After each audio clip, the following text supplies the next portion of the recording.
This is Bringing the Darkness to the Light with Catherine Nadal, professional psychic medium. Today's guest is legendary Thom Jack. He is a singer, songwriter, guitarist, frontman, sideman, recording artist, producer. Thom made a huge New York City music impact by being a New York City nightclub owner of these great hot spots that were Acme, Underground, The Spiral, Street Level, Underworld, The Pool Bar. Thom's bands include Jack's, Chemistry, Carol Costa Band, Rex Chainbelt. Jack's was managed by J.J. French of Twisted Sister. Chemistry was managed by Eric Kronfeld and John Scher. Also managed Lou Reed, Dave Edmonds, Allman Brothers. Thom was once a promoter and freelance A&R.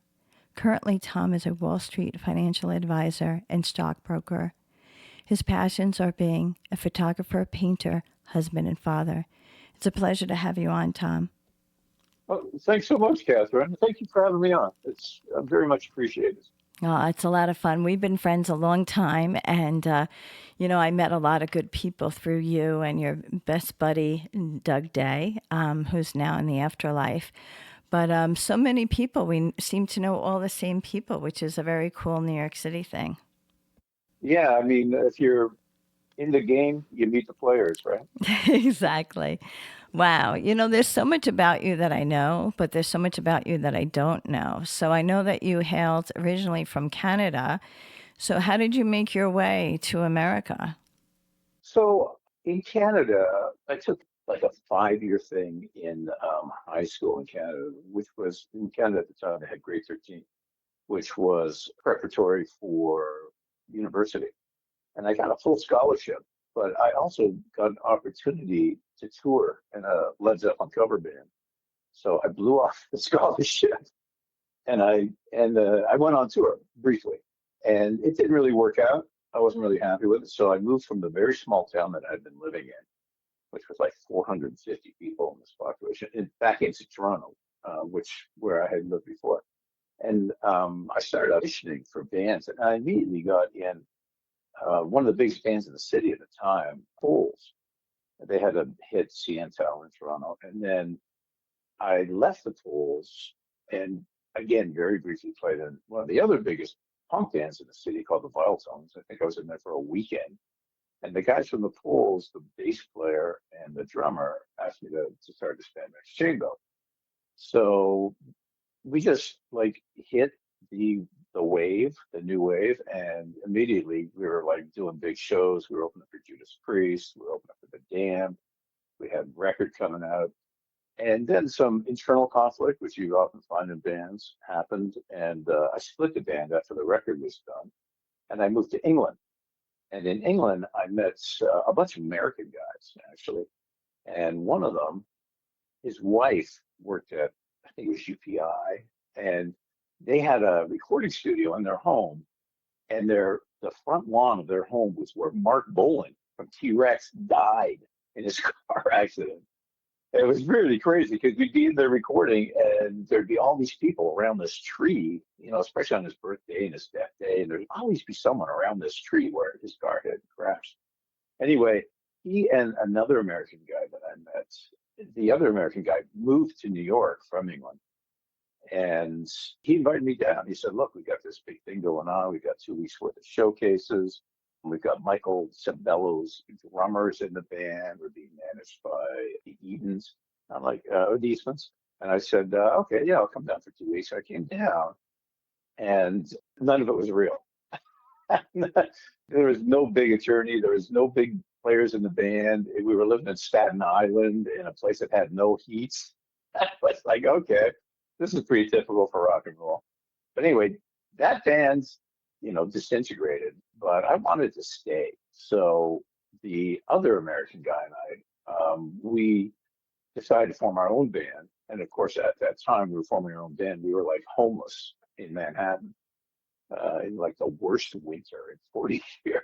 Sleeping on park benches in the snow. It was but we're putting the band together, so it didn't matter, right? And we had some tapes of our tunes, and we were shopping them to the record companies. And I went into RCA Records to meet with Wendy Goldstein and her assistant, Valerie. And I ended up actually marrying her assistant, Valerie. So then I kind of settled in New York. I never went back to Canada during that whole period, but I married her, and that kind of opened a whole entree into like all these people, right? Because she's working for RCA. So I suddenly got in touch with, I mean, we were writing cool songs, but I got in touch with Lou Reed's attorney. He was managing Lou Reed and I think Dickie Betts. And that kind of led into our being produced by Louis' manager, Fernando Saunders at Electric Lady, which is Hendrix's old studio. And that project was like just on the cusp of taking off when I guess it's the Oz Festival happened. And Lou got in a car accident on the road, and suddenly everything about us got dropped. So we kind of floundered there for about a year. And I decided, look, this isn't happening. You only have a very short shelf life in the music industry when you're young. You've got to make things happen quickly. So my wife at the time, Val, she was really into metal. I mean, she knew all of she used to work with Twisted Sister and some other bands and stuff. And so I figured, well, I started out in a Zepp cover band. I can play metal. It's no big deal. So I wrote a bunch of tunes, and I went to the south of France, this place Midem, where I know they have the Cannes Film Festival. They actually also have the Cannes Music Festival. And I had been there a few years before and gotten a record deal out of Holland with my band from Canada. Unfortunately, that record, which was just on the verge of being released, got shelved. So, and that was when I was living in Canada, like 1979. So I went back there in 84, I guess 85, maybe. I think it was, the January of 85 or 86.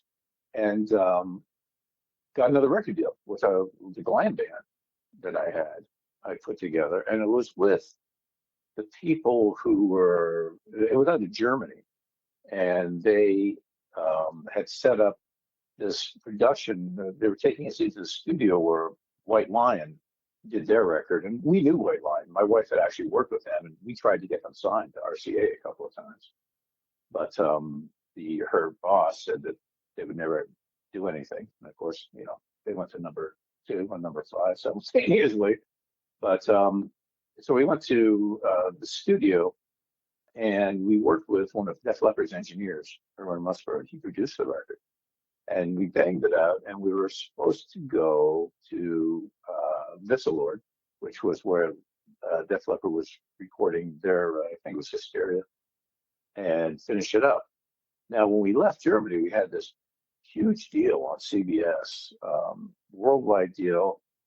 It was tour support and priority marketing. I mean, it was just amazing. And we were like elated. And we got back to America, and we were waiting to go to this award to finish this up. And we got the word that the New York office of CBS had killed the deal because the New York A&R guy said, this is a New York band. They can't be released through Germany. So he killed it. He had a big hissy fit and killed it. So that was in Jack's. So I kind of went through a couple of incarnations with Jack's, a few different players. JJ French came on board, Twisted Sister, and he managed us for a couple of years. And then actually, I had the manager, Getty Dinzig, who also managed Frank Farian, who did the Milli Vanilli people, but she also managed Scott from Thin Lizzy. And I got to meet him a few times and hung out with him when they were trying to get a record deal. His band, 21 Guns, I don't know if you remember them. They were the keyboard player from Aha was in that band. So anyway, that's kind of, the shortened version of how I ended up here and some of the things that happened back then. I know everybody, and you included, keeps asking me to write books to have a whole lot of anecdotes about having dinner with people, like the guys from 10 Years After and Kiss and things like that. Funny little stories, but I don't know if we have time for a bunch of those. So that's kind of Oh, the of course we do. abbreviated version. Of course we do. You know, it's so interesting when I listen to your story, which is not so uncommon in the music business where you are promised something and then something else happens, you know. But I do believe in things being kismet, you know, if things are supposed to be happening, they're happening, you know, for the fact that you were able to meet your first wife, Val, you know, and having her be so involved in the music business, something that you were, you know, automatically already involved in. But you're talking about like a really exciting time, you know, in New York City, the 80s, and a very exciting time in New York City being in the music business. You mentioned a lot in there. One thing you mentioned, you know, is that someone had said that they didn't think White Lion was going to make it. And it's so interesting because just recently, Mike Tramp is on the road again with White Yeah, I Lion. saw that. So he's still And well, going at so it. I know. So we knew them pretty well. I mean, she'd been a fan for a long time. Plus, their managers managed Lemore's. And we lived in Brooklyn at the time. We used to go to Lemore's all the time. And then I started playing at Lemore's opening for, I think we opened for Winger there, and I think we opened for Trickster. We opened for Zebra, I think, at Lemore's. But so, I mean, we knew Vito, the lead guitarist of White Lion. I took him down to Kramer Guitars in New Jersey, and he helped me get an endorsement of Kramer Guitars. I mean, I knew Vito pretty much. And of course, Mike went out with my wife's sister. So one time, one time we're sitting at dinner, right? And back then I had still had a slight bit of an English accent because I had been, spent some time in England. I just kind of picked it up. And Mike Tramp is at dinner with her sister, and I'm with my wife at the time, and her father is this old Greek guy, and he looks down the table at one point. He says, "You girls, what are you hanging out at the UN or something? You can't get an American guy. What's up with that?" That's hilarious. Yeah, so I mean, White Lion wasn't the only band we tried to get signed. We also tried to get signed Pantera. My friend Buddy Blaze, the legendary guitar maker who designed Diamond Darrell's guitars and who had Blaze guitars and who actually worked at Kramer. I mean, he gave me the Kramer endorsement. He said, "Listen, you guys got to hear this band out of Texas. They're going to be huge." So we took the same guy that passed on White Lion to Pantera's show at Cat Club, and they killed it. I mean, they were just phenomenal. And we were like, "Wow, this is going to be huge." And the guy said the same thing. That band doesn't have any songs. Shocking, isn't it? I mean, Completely yeah. shocking. I Well, it know. isn't. It is and it isn't. When you're on the other side, like when you're in the industry, you see how many good bands get passed on and how many bad bands get signed. I mean, you just see it, and it's unbelievable. It's very disheartening and disillusioning because you think they're going to get signed on their merit or their worth, but oftentimes it has nothing to do with their merit or their worth. So, Absolutely. but I'm And not cynical. yeah, no, exactly, right? Well, it's so funny though, because I have to say, over the last 20, 25 years, shows that have made such an impact on society have been like The Voice and American Idol, because it takes you to a different level of understanding judging. It's kind of looking at each individual judge, between one judge and another judge, they may totally disagree on something. I remember the early days when Simon Cowell was looking at an artist and he would say something critical, and somebody else on the panel was like, well, that's the absolute thing that I love about them. So I think society was able to get kind of a bird's eye view of what that kind of judging music, because we've never really seen that unless we're really behind the scenes. Well, so I met Simon. He worked in RCA London, which was, RCA BMG London, which was the London branch of where my wife worked. So I met him a couple of times at the managing directors meetings and stuff, because I would go to all the RCA BMG things. In fact, I got offered a job to be an A&R guy by her boss at BMG. And at that point, I had such a bad time with A&R people and with the music industry. I was like, why would I want to become one of them? So I said, look, can you give me a couple of months to get back to you? I blew it off. I mean, looking back, it was might have been crazy to do that, but I just couldn't bring myself to be one of those people. And nothing against them because I had a lot of A&R friends, good people who are in A&R, like Michael Lago. He signed Metallica. He's a good guy. He was at my wedding. So there are good people in there, but when I was offered that gig, I was like, I don't know if I could do this. My heart just wouldn't be in it.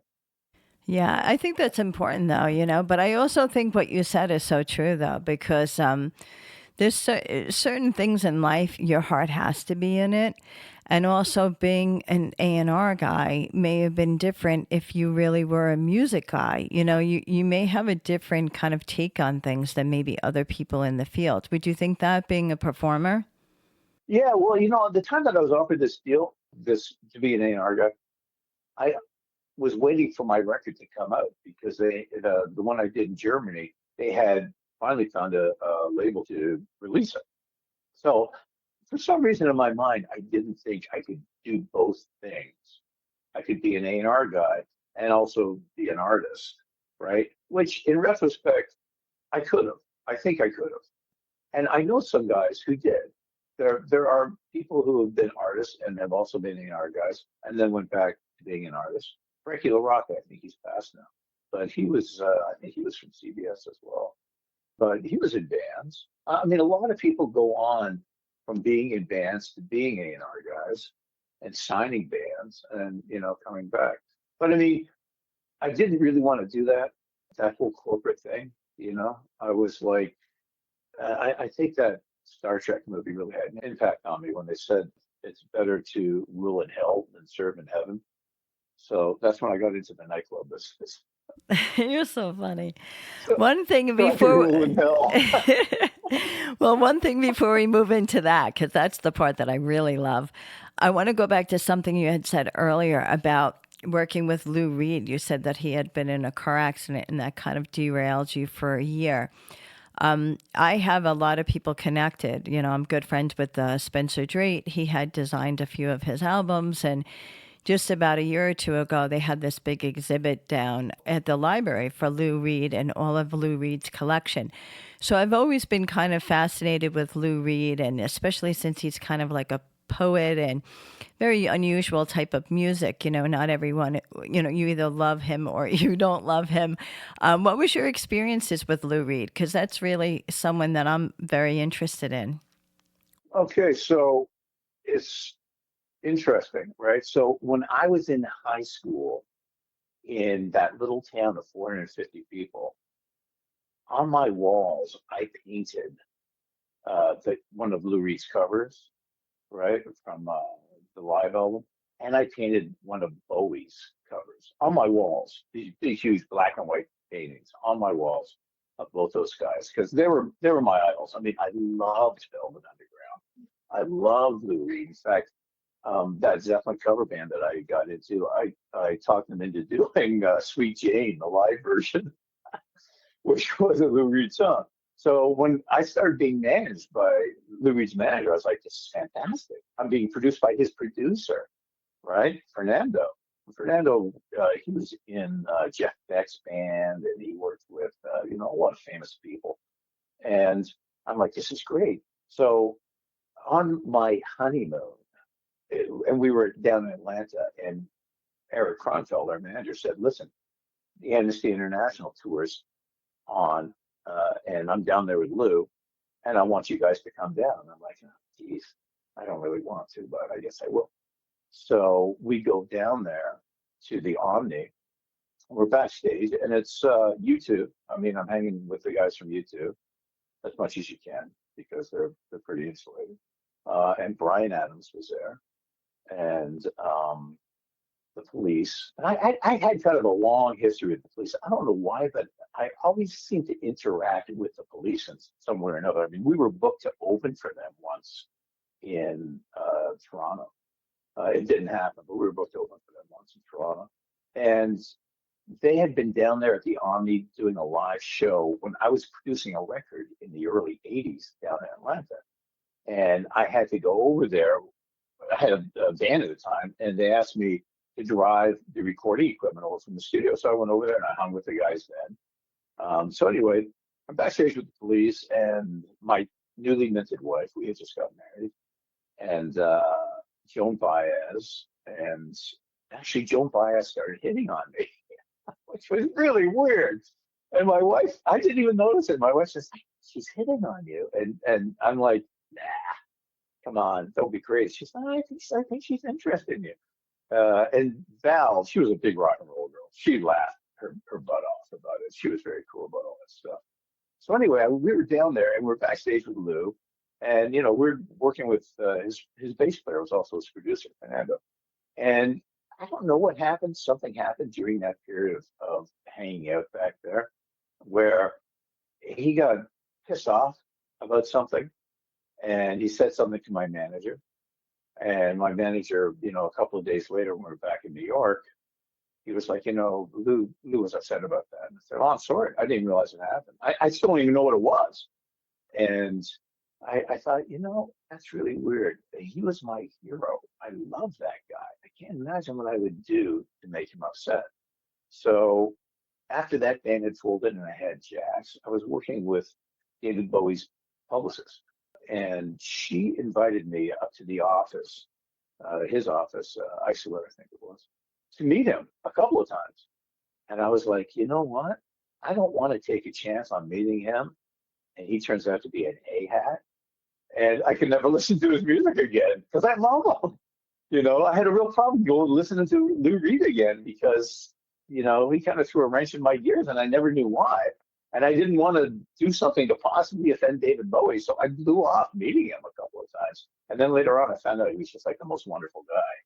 So that's kind of my only ever regret I've ever had was not meeting David Bowie when I had the chance. Wow, that's incredible. Yeah.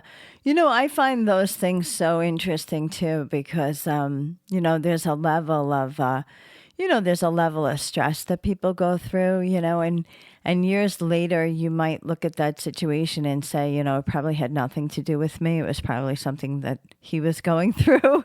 It's easier to blame someone else for something not going right, But yeah, it's interesting. The whole David Bowie thing, that was always, especially being, in the New York City area, everyone's just huge into Bowie. So, wow, that's incredible. Right. I know. And they just recently had done a movie of him, which was kind of a depiction of his life, which I thought was pretty incredible.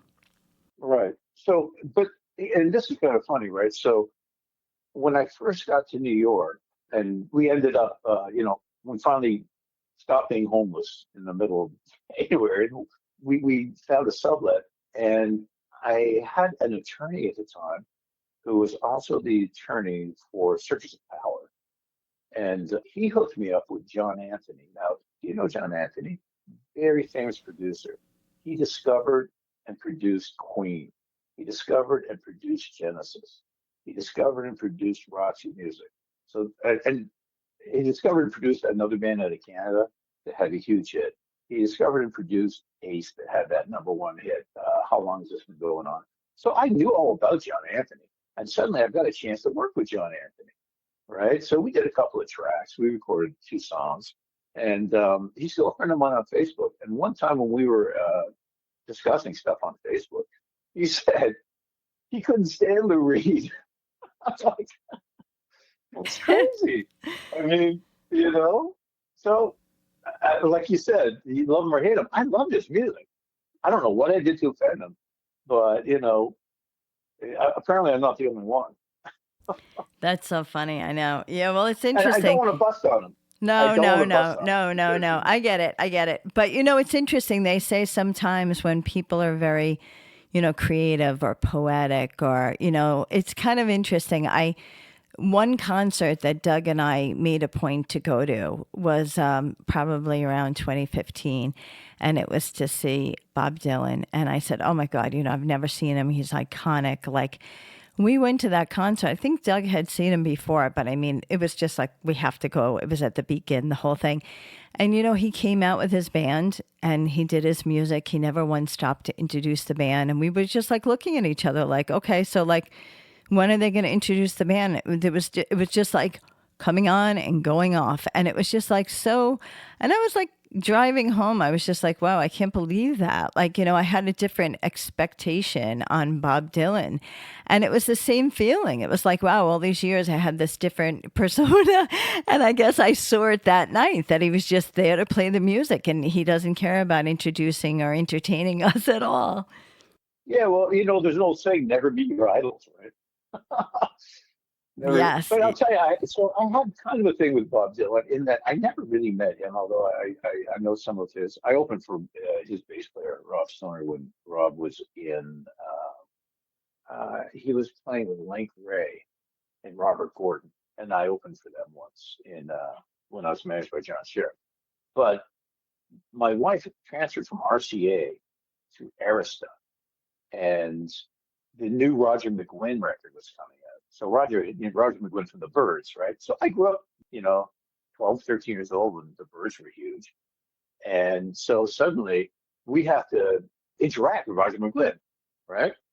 We don't have to. I mean, I was very pleased to. So we took a vacation and went down to Florida, and that's where he was living. I don't know if he does now. But he had a lot of really cool Bob Dylan stories, and he had a lot of cool Tom Petty stories. Very cool guy, and we actually got along really great. And we went through all his tunes, we went through all my tunes on my new record, and then he came up to New York, and he was like, we were hanging out. He said, "Well, where do you hang out?" I said, "Well, we all hang out at the Scrap Bar." You remember the Scrap Bar, right? Oh, sure. I used to go there all the time. Yeah. So he said, "Take me to hang out." So we went to the Scrap Bar, and they were playing something really heavy. It was like really loud, grinding, and the whole thing. And he was like, "Get me out of here." So we go up on the street in front of the Scrap Bar. Across from the Scrap Bar was Cafe Wah. Oh, sure. I remember that well. So that's where he started, in Cafe Wah. Roger McGuinn started in Cafe Wah with the Byrds. And we've got this big, long, stretch white limo, and it's him, Camilla's wife, and me and Val. And he says, "Watch this." So he goes into the back of the limo, takes out his guitar, stands in front of the Scrap Bar, opens up his guitar, and starts singing, playing all these Byrds songs, right? And like within 5 or 10 minutes, it's like a huge audience there. It was like, "It's Roger McGuinn, it's Roger McGuinn, oh, it's Roger McGuinn," right? So he does like 5 or 6 songs, gets a guitar packed with cash. We get back in the limo, right? And I say to him, "Why did you do that?" Because at the time I was asking him for his advice. I had that offer to be an A&R guy, or I had the record that was coming out, and I was really undecided about what to do. And I said, "Why did you do that? Were you trying to like show me to be true to my artistic beliefs, or to stay an artist?" He said, "That kind of, but also I wanted to see if I could still make money on the street if I had to." That's hilarious. Oh my gosh. People must have been in shock though. I mean, that's not something you would see every day.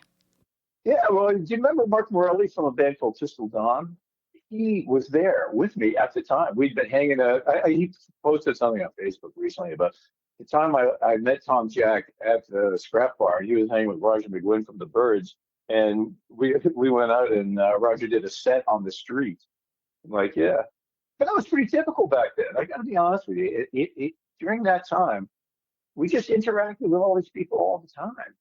Like my wife worked with Whitney Houston, did a tour thing, like a promotional tour with her. And I guess my wife talked about me a lot back then. And we went to the Copa, and they were giving Whitney this like multi-platinum award, and the whole thing was set up with Clive Davis and Clive Davis's son. I don't know if you know him, but pretty legendary. And Whitney's on stage, and they're doing the run through and everything. And I walk in there, and she sees me, and she says, You must be Thom Jack." She walks off the stage and gives me a big hug. Oh, wow. And I'm like, she said, "I've heard so much about you." And I'm like, You must have me confused with somebody important because like I'm nobody.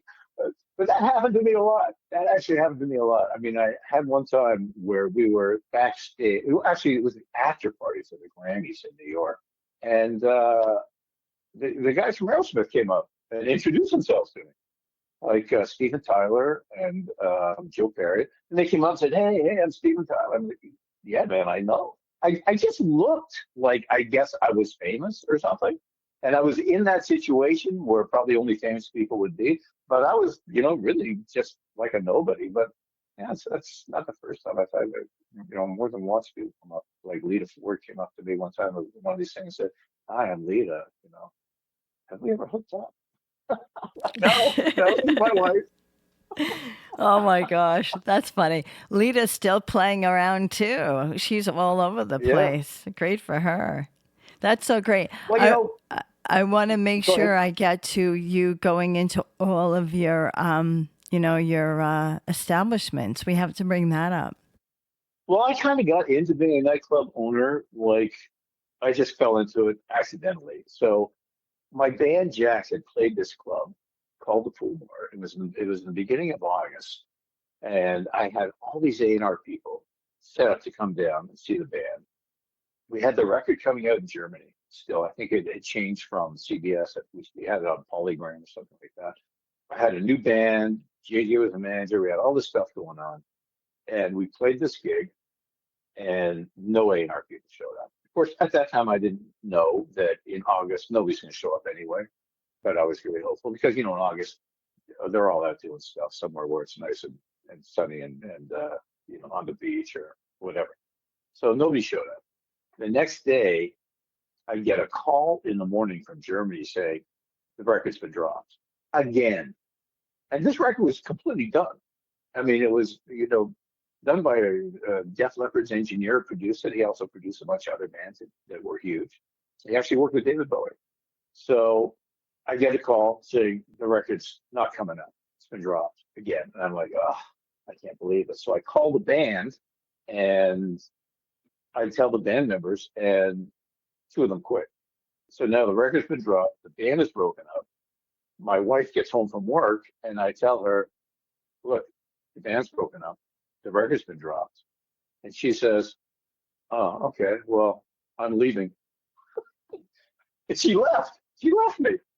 Oh All wow. within like a period of like 8 hours. I woke up that morning, I had a wife, a record deal, and a band.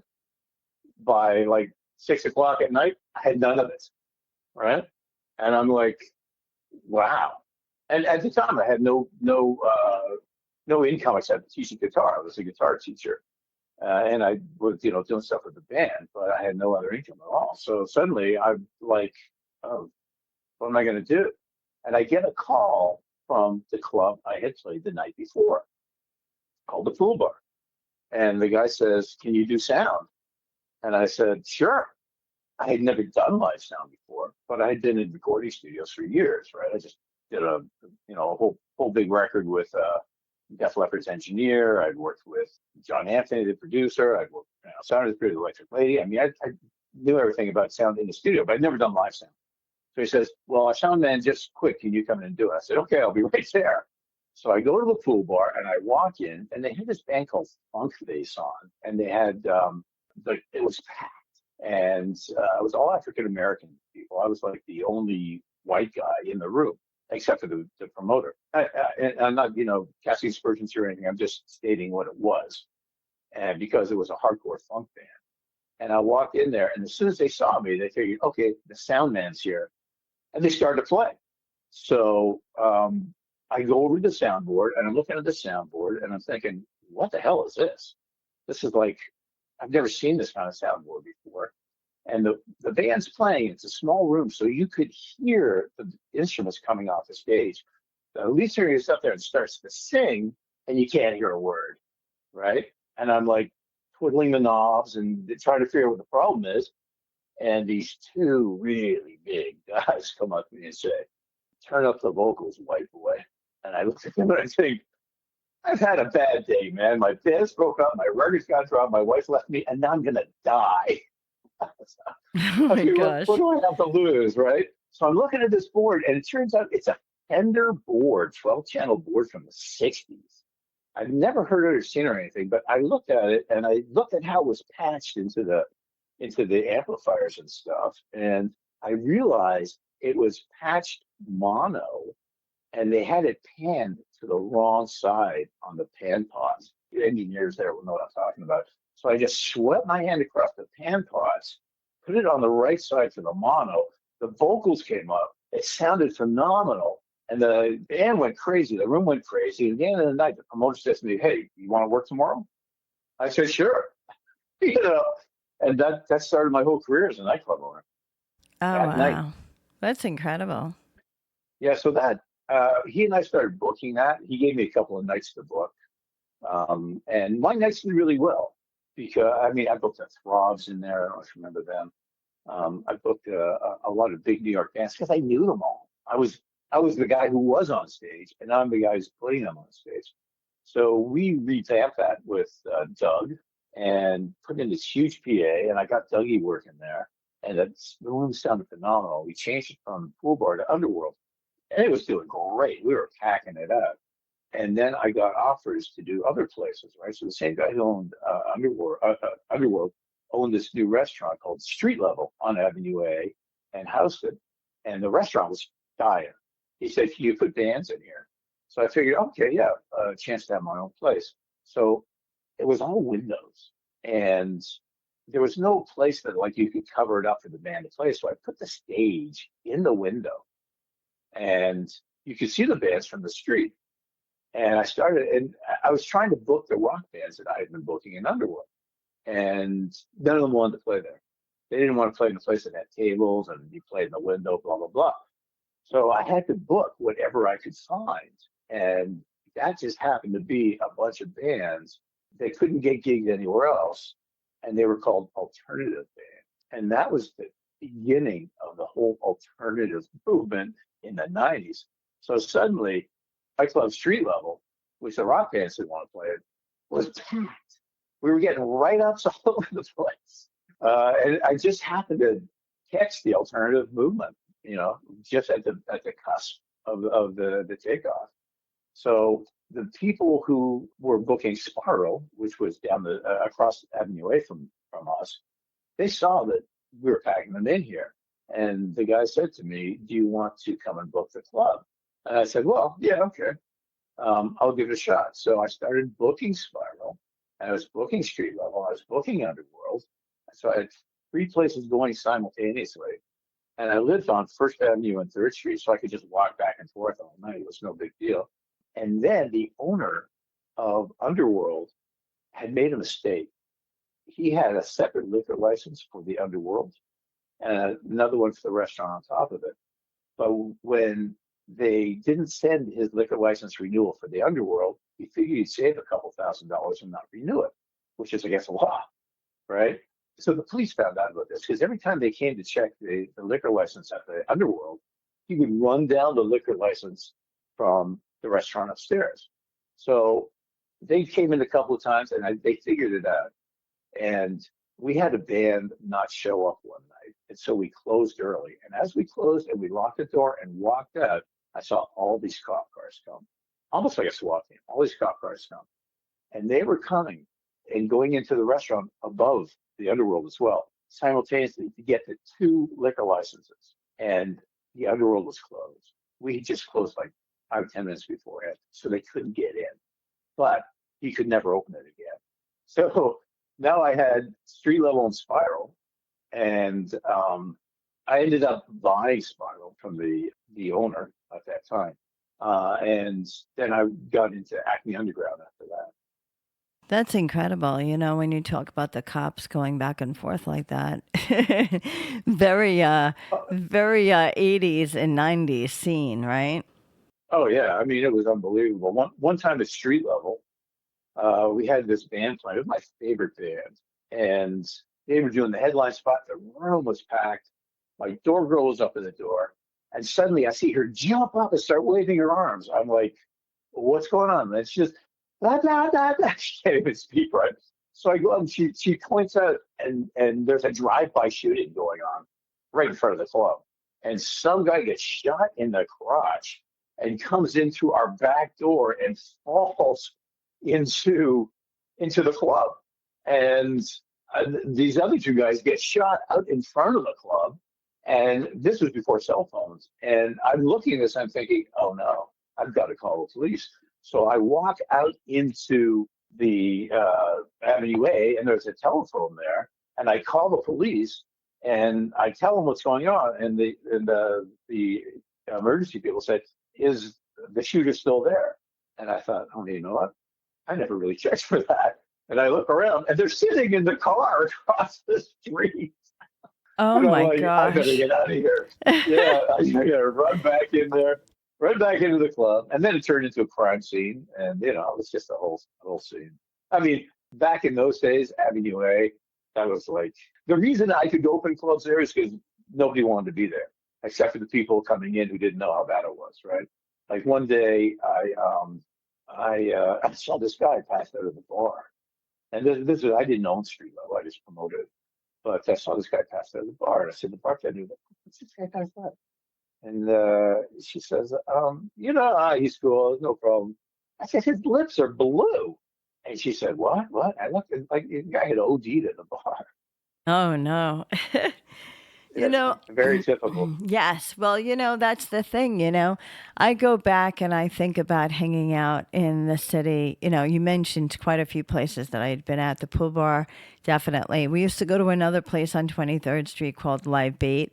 A lot of these places, like it's just Kenny's Castaways. I mean, there was just so many places in the city that you could hop around from one to the other. We would go to Webster Hall. I mean, there was, oh my God, there was so many. There was, what was the other one they used to have and this is kind of funny though, but in the city they used to have on Sundays breakfast with the Beatles. Do you remember that? That was at what was the name of that? It was the Jazz Club. What was the name of it? Not the Blue Note, the other one. I don't know. I I'm don't remember blanking that one. out. Yeah, BB King's. It was at BB King's. That's what it was Oh, at. BB King's, right, right, Yeah. right.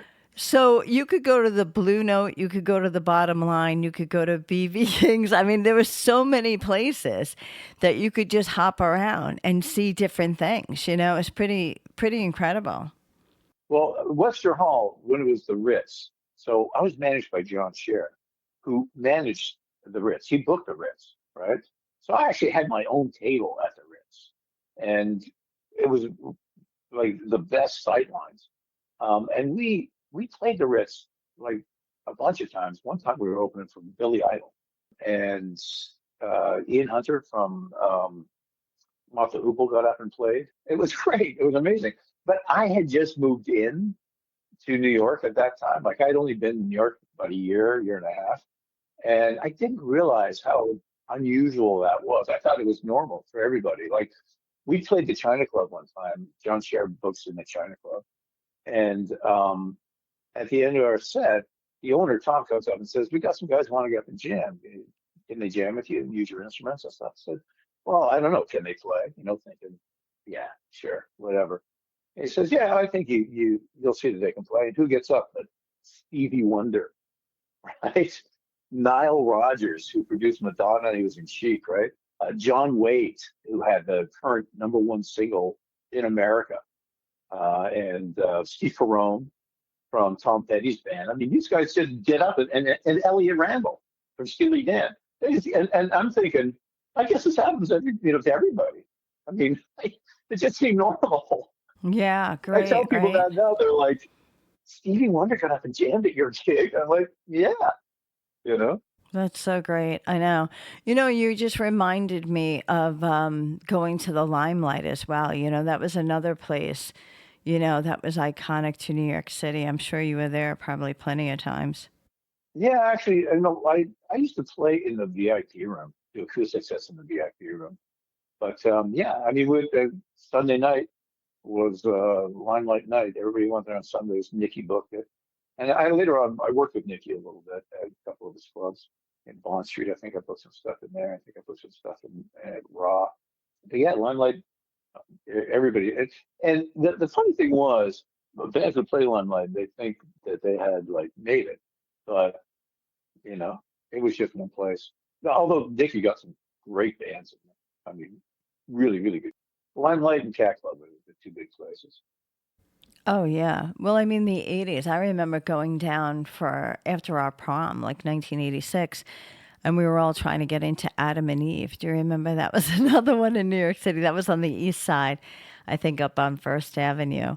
But there were so many places. You know, my question to you is because you've lived such an extraordinary life. Can you think of, I always tell people, you know, there's people in our audience that is interested in going in the music business or interested in, you know, doing something in music. What would you say in regards to being a pro or a con? Something that went really well in your life, or maybe something that didn't work out, but in retrospect turned out to be the best thing that ever happened to you? Yeah, so lots of times the best thing that could happen comes to the party looking like the worst thing that could happen. That's been my experience many times. But I had a 14-year career in booking bands at nightclubs and owning nightclubs and things like that. And I once counted it up.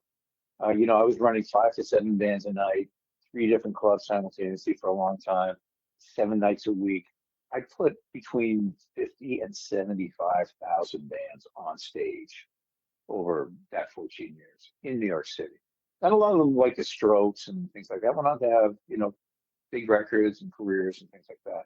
In fact, the Strokes started with me on a Tuesday night at 7:15 to prove themselves. And then they, like 6 months later, I saw them on the cover of Rolling Stone as like the savior of rock and roll. But bands would often ask me, what do we do? I got to tell you, the big takeaway is not how it's going to turn out for you. It's the joy of doing it, because you may not get anything else out of it other than the experience of it.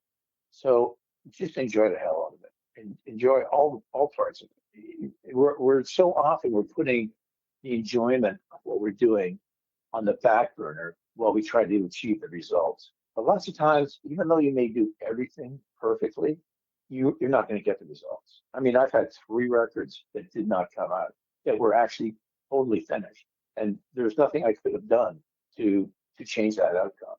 But I enjoyed the hell out of doing what I was doing all the time. And what you're really doing is you're trying to, and this is kind of a funny thing, and this is why I think a lot of my clubs did so well. I looked at what I was actually selling at my clubs, and what was I selling? And you'd argue selling alcohol. I think we sold cigarettes. We sold music off the stage. But really, what was I selling? It was selling a dream. These people had a dream, and I had a dream. I knew what that was. And there was a certain amount of hours per night that I could help them possibly achieve their dream, get a chance to achieve their dream, at least feel like they were rock stars. And many of the bands that I started with very early in my career were still playing for me 14 years later, because I looked at it as not just a money-making enterprise, and it had to make money, otherwise we couldn't have stayed open. The margins for profit are pretty small in those kinds of clubs. But it was not just that. It was about helping people achieve their dreams, whether their dreams went on to fame and stardom or not. So that's what we were really selling. I think that's what differentiated my approach from a lot of the other clubs. Also, one of the things I didn't have about putting bands on stage was thinking that made me cool.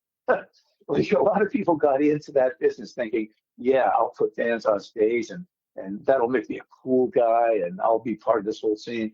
And that never really kind of entered my thoughts, because I had already been one of those guys on stage.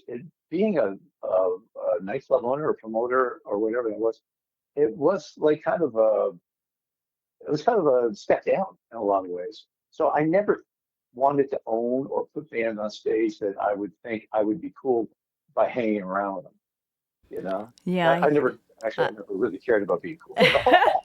Well, you are That was my very cool. downfall. You are very cool. I have to tell you, though, there's two things that I want to make sure that the audience is aware of. On Facebook, there's actually like I think it's a Acme and a Spiral YouTube page that was created, but a lot of the bands that got up and played in those establishments are actually been recorded and preserved.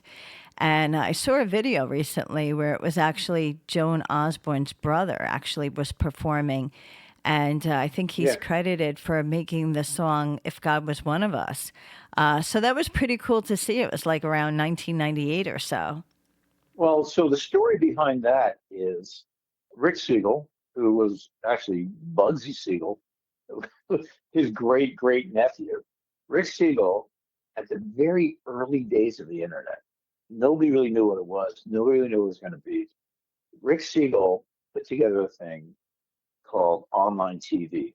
And his idea was to stream bands live from nightclub stages. And he went to every club in Manhattan. And they all said, "What? That's going nowhere. That'll never happen."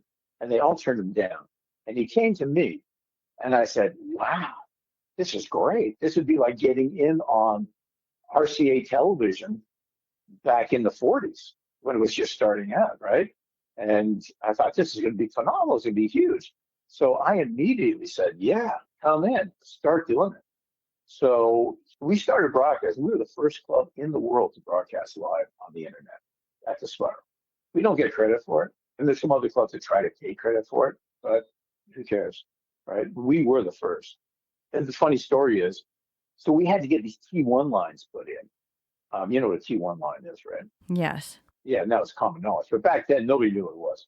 So I called the telephone company to come in and put in these T1 lines. And they come in, I go down to where they put them in. There's this huge thing that looked like a refrigerator there. And I said, "What is this?" And he said, "Oh, well, we put like more than one in." I said, "I only wanted one. I'm only paying for one." He said, "Yeah, but nobody wants these. So we're just going to park them here for a while." And there's like 49 T1 lines coming into the Spiral because nobody wanted it. Nobody knew what it was. That's So funny. as they used them, they started taking on. Yeah, it was crazy. Wow. But that's But still available. yeah, well, getting back to that, so if you go to, I think it's Spiral Lounge, Acme Underground, or Rick Siegel Online TV, if you ever played at the Spiral or Acme Underground, and there's lots of bands that did, thousands and thousands, and Rick recorded you, you can get that archive from him. He's got it somewhere. I mean, he's got an archive of me playing with Cracker down in the dressing room doing Johnny Cash covers. I think he's got an archive of me playing live on stage at Acme Underground with Johnny, the guitar player from Cracker. We did a live broadcast at like 3 or 4 in the morning. And I was playing mandolin, and I had never played mandolin before. But as we were going on stage, John took my guitar and said, "Here, play this." And I said, "I don't know how to play mandolin." He said, "Well, C is on the fourth string, third fret." It's like I figured it out from there. And then when I got off stage, like an hour later, some kid came up and said, "Hey, do you give lessons?" That's terrific. That's amazing. Well, I have to let everyone know that New York City is still alive and well. I was recently at a CBGB book signing down at Generation Record And thank you for Store. that book. Thank Oh you yeah. for Well, let sending me me that. let me tell you that there was a couple of girls that were standing around waiting for the book signing, and they mentioned Thom Jack, and I was like, "Oh my God, I know Thom Jack!" And they were like, "We played at the club," so I was texting you the name of their bands. So there's still a lot of Right. people that are alive and well and remember this scene the way we remembered the scene. And, just it's such an honor to know you. It's a privilege to have you share your New York City knowledge of the music world.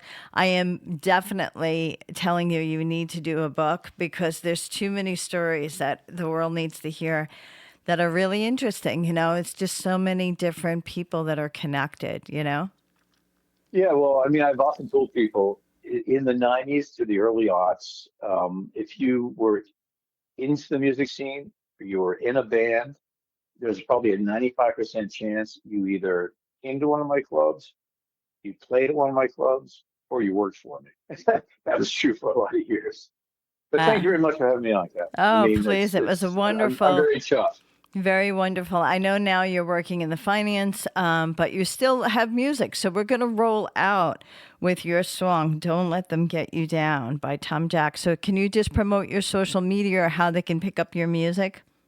You know what? If you go to Don't Let Them Get You Down at SoundCloud with Thom Jack, THOMJACK, you can just download it for free. I have no real anything. I did that record in Nashville a few years ago because the producer wanted me to tour the NASCAR circuit with him, and so we did that record in Nashville. And I actually did do a record release party at the Daytona 500. But after that, I just got involved with raising my son, so I haven't really paid much attention to the music thing. All right. But yeah, so if you go to, there is a guy named Thomas Jack who is a big DJ, and his name often comes up if you Google it, but THOMJACK, and Don't Let Them Get You Down. Okay, great. SoundCloud. All right, great. Well, we're going to roll out with Don't Let Them Get You Down by Thom Jack. Thank you very much, Tom. Thank you very much, Catherine. Thank It's you. really been a pleasure.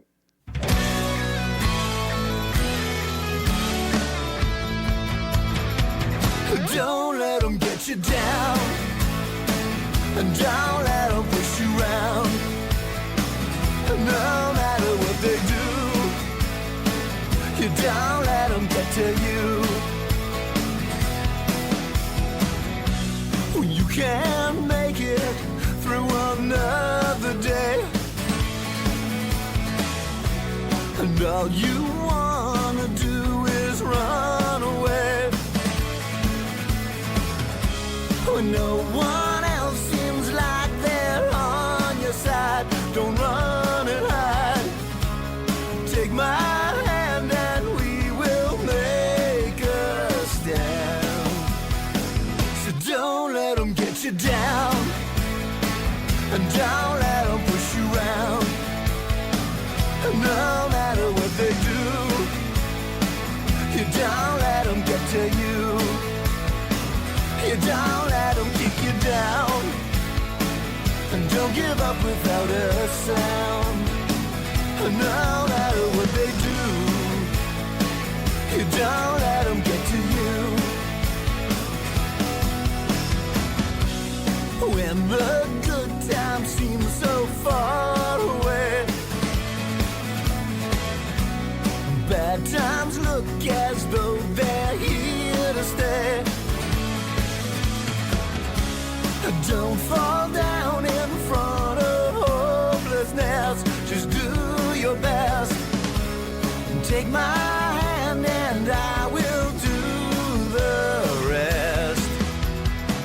So don't let them get you down, and don't let them push you around.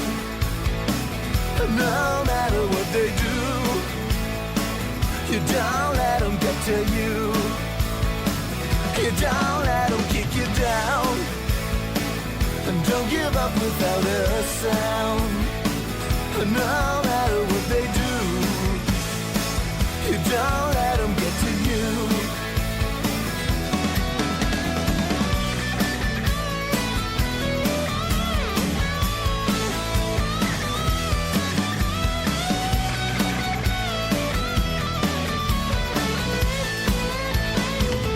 Don't let them get you down, and don't let them push you around.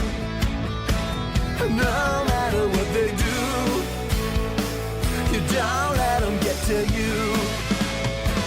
You don't let them kick you down, and don't give up without a sound. No matter what they do, you don't let them get to you. You don't let them get to you. You don't let them kick you down, and don't give up without a sound. No